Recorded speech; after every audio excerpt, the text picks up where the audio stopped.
Breaking news coming in this hour, the BJP could receive a communication from the Ministry of Home Affairs over government formation in Delhi. Sources in Rajnivas are telling headlines today that if the MHA gives them a go-ahead, they will waste no time in inviting the state president of the largest party, that is the BJP, for consultation.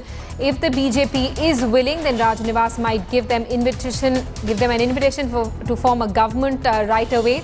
The Aam Aadmi Party has been attacking the BJP over allegations of alleged horse trading.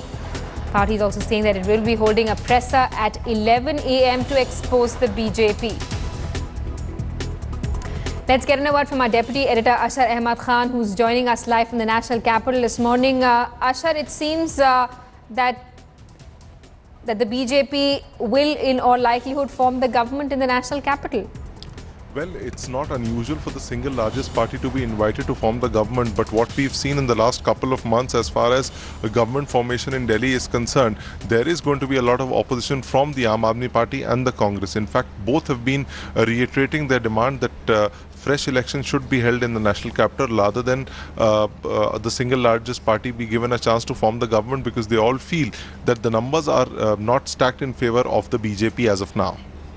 All right, so numbers not really stacked in favor of the BJP, but it does have, but it is the largest party in Delhi. Ashar, the Aam Aadmi Party has been protesting, saying that the BJP has been indulging in horse trading. But are these accusations in any way likely to affect the MHA or the LG's decision?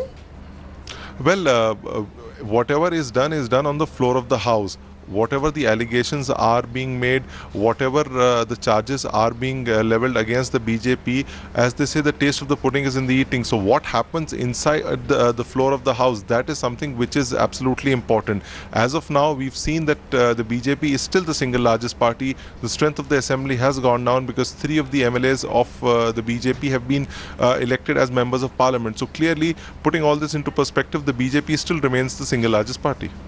Asha, thanks so much for that update. We'll keep coming back to you for more. This is a rapidly developing situation in Delhi. Will the BJP today get invited to form a government by the LG?